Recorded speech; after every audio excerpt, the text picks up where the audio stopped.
The Siege of Delhi was one of the decisive conflicts of the Indian Rebellion of 1857. The rebellion against the authority of the East India Company was widespread through much of northern India, but essentially it was sparked by the mass uprising by the sepoys of the units of the army which the company had itself raised in its Bengal Presidency, seeking a symbol around which to rally. The first sepoys to rebel sought to reinstate the power of the Mughal Empire, which had ruled much of India during the previous centuries.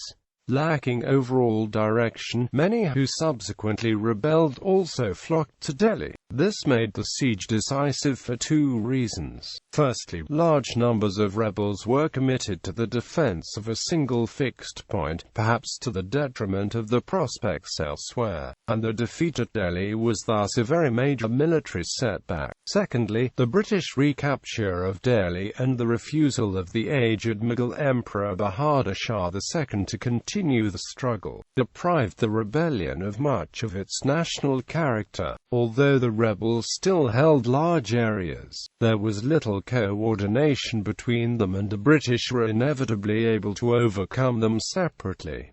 Outbreak of the rebellion. After several years of increasing tension among the sepoys of the British East India Company's Bengal Army, the sepoys at Meerut, 43 miles northeast of Delhi, openly rebelled against the British officers.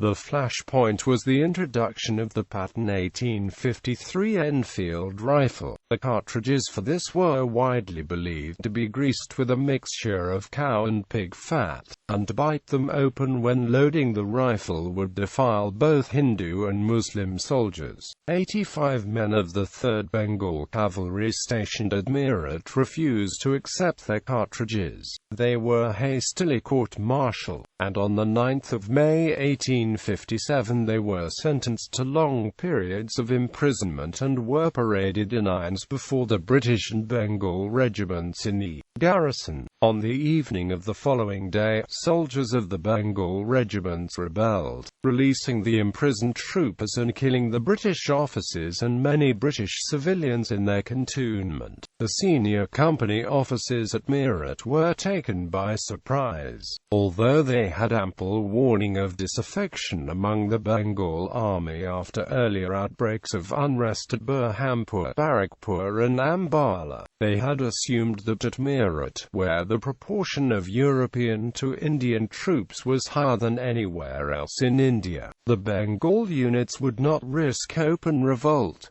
They were fortunate that they did not suffer disaster. The Bengal regiments broke into rebellion on Sunday, when European troops customarily attended evening church parade without arms. Due to the increasingly hot summer weather, the church services on the 10th of May took place half an hour later than on previous weeks, and when the outbreak occurred, the British troops had not yet left the barracks and could quickly be mustered and armed. Other than defending their own barracks and armories, the company's commanders at Meerut took little action, not even notifying nearby garrisons or stations. When they had rallied the British troops in the cantonment and prepared to disperse the sepoys on the 11th of May, they found that Meerut was quiet and the sepoys had marched off to Delhi. Capture of Delhi by the rebels. Delhi was the capital of the Mughal Empire, which had been reduced to insignificance over the preceding century. The Emperor, Bahadur Shah II, who was 82, had been informed by the East India Company that the title would die with him. At the time, Delhi was not a major centre of company administration, although company officials controlled the city's finances and courts. There and the families lived in the civil lines to the north of the city. There were no units of the British Army or European units of the East India Company forces at Delhi. 3 Bengal native infantry regiments were stationed in barracks 2 miles northwest of the city. They provided guards, working parties and other details to a main guard building just inside the walls near the Kashmiri Gate on the northern circuit of walls, the arsenal in the city and other buildings. By coincidence, when the regiments paraded early in the morning of the 11th of May, Their officers read out to them the general order announcing the execution of sepoy Mughal Pandit, who had attempted to start a rebellion near Barrackpur earlier in the year, and the disbandment of his regiment. This produced much muttering in the ranks. Later in the morning, the rebels from Meerut arrived quite unexpectedly, crossing the bridge of boats over the Jumna River. The leading sowers of the 3rd Light Cavalry halted under the windows of the palace and called on the emperor to lead them. Bahadur Shah called for them to go to another palace outside the city, where the case would be heard later. Company officials then tried to close all the city gates but were too late to prevent the sowers gaining entry through the Rajgad Gate to the south. Once inside, the sowers were quickly joined by mobs which began attacking company officials and looting bazaars. Some company officers and civilians tried to take refuge in the main guard, but the sepoys joined the revolt, and they were slaughtered. Other officers arrived from the barracks, accompanied by 2 field guns and several companies of sepoys who had not yet joined the rebellion, and recaptured the main guard, sending the bodies of the dead officers to the cantonments in a car. In the city, meanwhile, 9 British officers from the Ordnance Corps, led by George Willoughby, were conducting the defence of the magazine. They found that the troops and labourers were deserting, using ladders provided from the palace to climb over the walls. The officers opened fire on their own troops and the mobs, to prevent the arsenal falling intact into the rebels' hands. After 5 hours, they had run out of ammunition and blew up the magazine, killing many rioters and onlookers, and badly damaging nearby buildings. Only 3 of them escaped and received the Victoria Cross. Shortly after this, the troops at the main guard were ordered to withdraw. The sepoys who had hitherto remained aloof from the revolt turned on their officers, a few of whom escaped after the sepoys left to join the looting. About half the European civilians in Delhi and in the cantonments and civil lines were able to escape and fled as best they could. First to the Flagstaff Tower on the ridge to the northwest of Delhi, where telegraph operators were trying to warn other British stations of the uprising. After it became clear that no help could arrive from Meerut or elsewhere, and the cart carrying the bodies of the officers killed at the main guard in the morning arrived at the tower by mistake, most of the Europeans fled to Karnal, several miles west. Some were helped by villages on the way, others fell prey to plunderers. Mughal restoration. On the 12th of May, Bahadur Shah held his first formal audience for several years. It was attended by several excited sepoys who treated him familiarly or even disrespectfully. Although Bahadur Shah was dismayed by the looting and disorder, he gave his public support to the rebellion. On the 16th of May, sepoys and palace servants killed 52 British who had been held prisoner within the palace or who had been discovered hiding in the city. The killings took place under a peepal tree in front of the palace, despite Bahadur Shah's protests. The avowed aim of the killers was to implicate Bahadur Shah in the killings, making it impossible for him to seek any compromise with the company. The administration of the city and its new occupying army was chaotic, although it continued to function haphazardly. The emperor nominated his eldest surviving son, Mirza Mughal, to be commander-in-chief of his forces, but Mirza Mughal had little military experience and was treated with little respect by the sepoys. Nor did the sepoys agree on any overall commander, with each regiment refusing to accept orders from any but their own officers. Although Mirza Mughal made efforts to put the civil administration in order, his writ extended no further than the city. Outside, Gujaratis began levying their own tolls on traffic, and it became increasingly difficult to feed the city. News of the rebellion at Meerut and the capture of Delhi spread rapidly throughout India. Rumors and envoys from the rebels spread the tidings fast, and precipitated created widespread rebellions and uprisings. But the company learned of the events at Delhi even more quickly, thanks to the telegraph, where the commanders of stations were energetic and distrustful of the sepoys. They were able to forestall some of the most dangerous revolts. Company moves. Although there were several company units available in the Gul hill stations in the foothills of the Himalayas, it took time before any action could be taken to recapture Delhi. This was partly due to lack of transport and supplies. After the end of the Second Anglo-Sikh War, the Bengal Army's transport units had been disbanded as an economy measure, and transport had to be improvised from scratch. Also, many of the senior British officers were widely regarded as dotards, far too senile to act decisively or sensibly. Nevertheless, a company force was able to move from Ambala to Karnal starting on the 17th of May. On the 7th of June, they were joined at Alipur by a force from Meerut, which had fought several skirmishes en route. The Meerut force was led by Brigadier Archdale Wilson, who had conspicuously failed to prevent the rebel sepoys' move to Delhi on the 11th of May. The British Commander-in-Chief, General George Anson, died of cholera at Karnal on the 27th of May. Under his successor, Major General Henry Barnard, the combined force advanced on Delhi. On the 8th of June, they found the mutineers had entrenched themselves outside the city. They drove the large but disorganized rebel force from the field at the Battle of Badli Ki Sarai 6 miles west of Delhi, and captured Delhi Ridge 2 miles north of the city and a Bengal infantry unit's barracks to the west of it. As a gesture of defiance and contempt, they set fire to the barracks.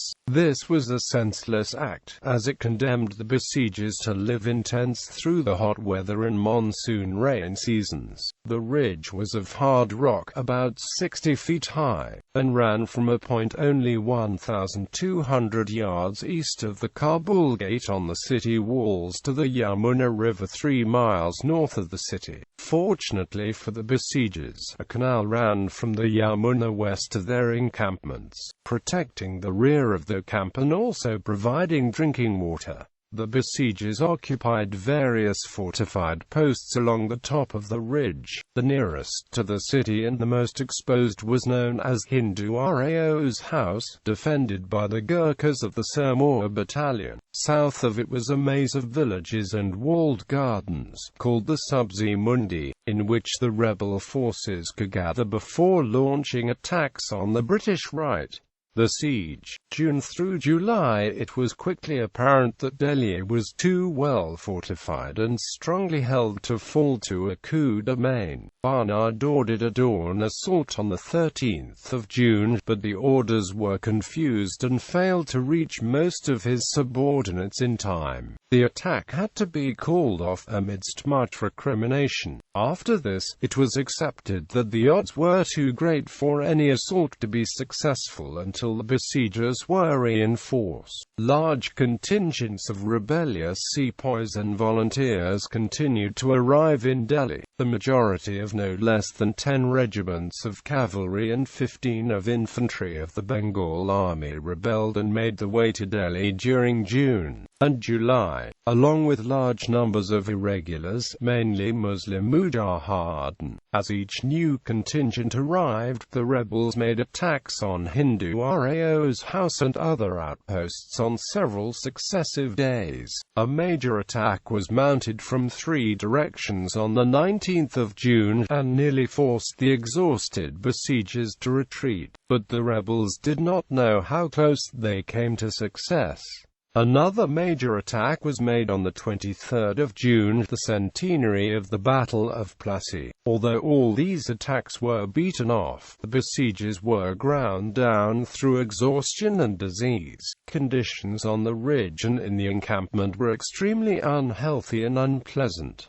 General Barnard died of cholera on 5 July. His successor was also stricken with cholera and forced to hand over command to Archdale Wilson, who was promoted to Major General. Although Wilson made efforts to clear the unburied corpses and other refuse from the ridge and encampment and reorganize the outposts and reliefs, he himself was scarcely capable of exercising command, and in every letter he wrote, he complained of his exhaustion and prostration. Brigadier Neville Chamberlain, a much younger officer who might have provided better leadership, was severely wounded repelling a sortie on 14 July. Meanwhile, in Delhi, there had been some loss of morale due to the failures of Mirza Mughal and Bahadur Shah's equally unmilitary grandson, Mirza Abu Bakr. A large party of reinforcements arrived from Bareilly under Bakht Khan, a veteran artillery officer of the company's army. Pleased with the loot they brought with them, Bahadur Shah made Bakht Khan the new commander-in-chief. Bakht Khan was able to replenish the city's finances and inspire the rebel soldiers to renewed efforts. Bahadur Shah, however, was growing discouraged, and turned away offers of assistance from other rebel leaders.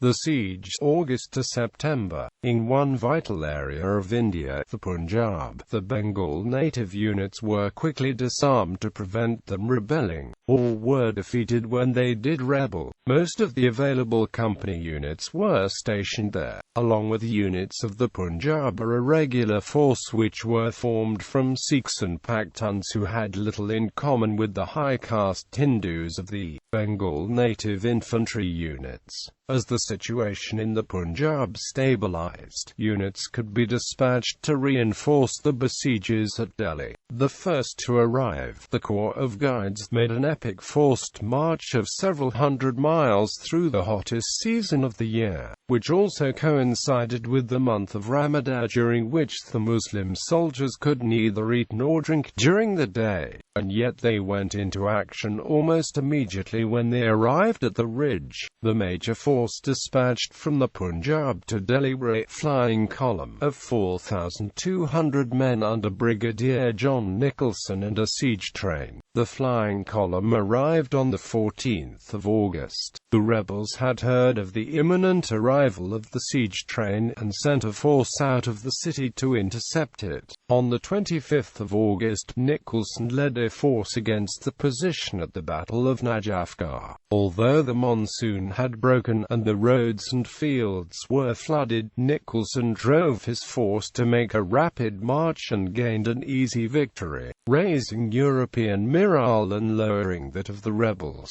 The siege train arrived at the beginning of September, comprising 6 24-pounders, 8 18-pounder long guns, 6 8-inch howitzers and 4 10-inch mortars, with almost 600 ammunition carts.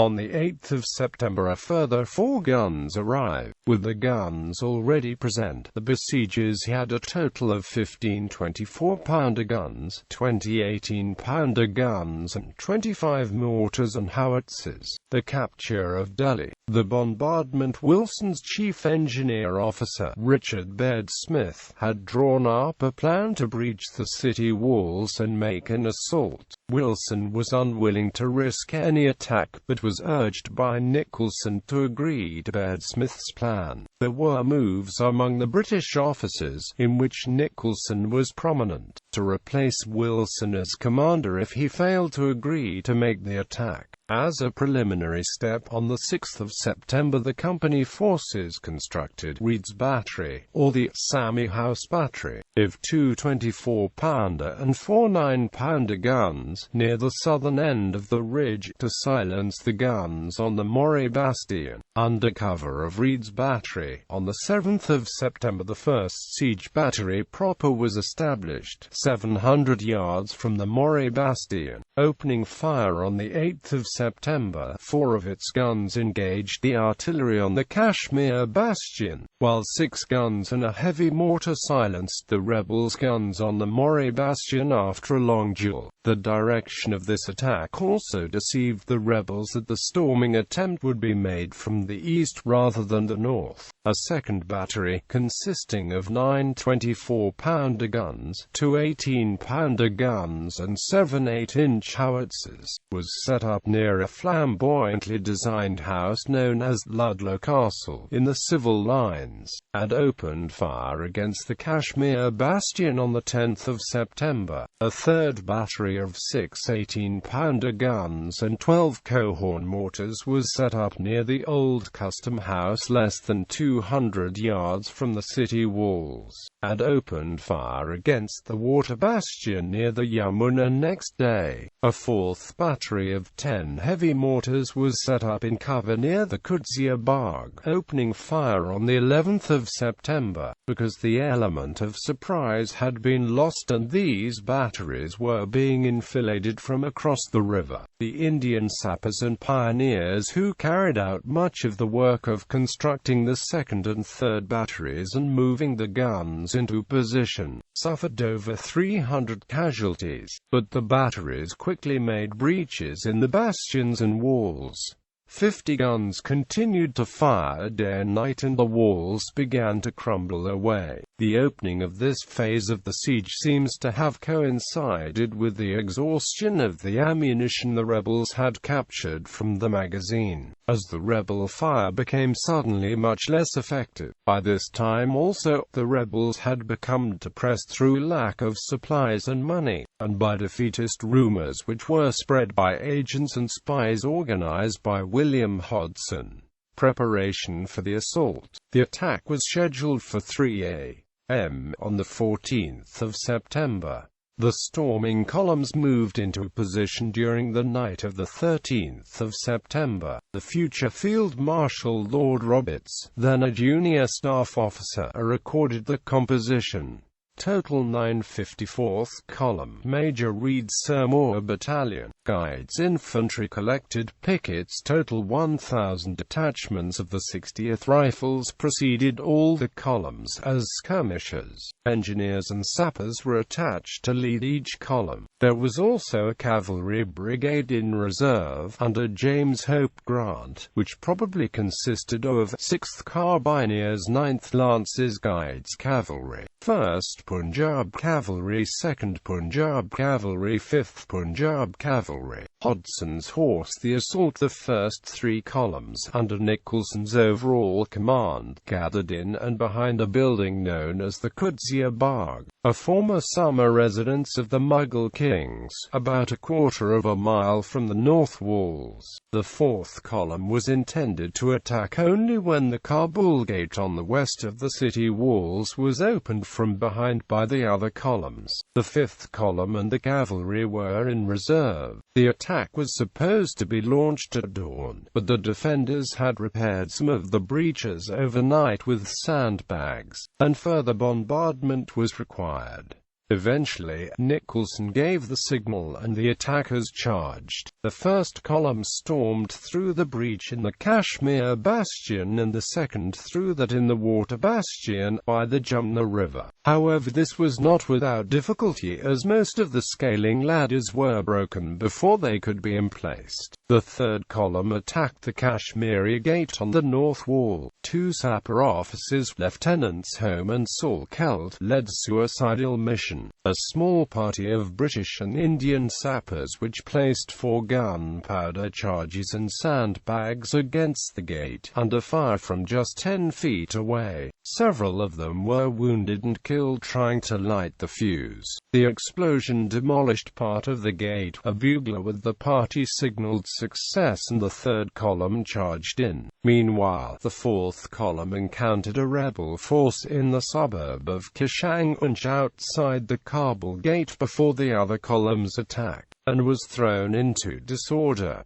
Major Reed, its commander, was seriously injured and the column retired. The rebels followed up, capturing 4 guns from the Kashmiri troops, and threatened to attack the British camp, which had been emptied of its guards to form the assault force. The artillery batteries at Hindu Rao's house stopped them until Hope Grant's cavalry and horse artillery could move up to replace Reed's column. The cavalry remained in position under fire from guns on the Kabul gate and suffered heavy casualties, until relieved by infantry. In spite of this reverse, Nicholson was keen to press on into the city. He led a detachment down a narrow lane to try to capture the Bourne bastion on the walls north of the Kabul gate. Rebel soldiers held most of the flat rooftops and walled compounds, and guns mounted on the bastion fired grape shot down the lanes between the houses. After 2 rushes were stopped with heavy casualties, Nicholson led a third charge and was mortally wounded. Temporarily repulsed, the British now withdrew to the Church of St. James, just inside the walls of the Kashmir bastion. They had suffered 1,170 casualties in the attack.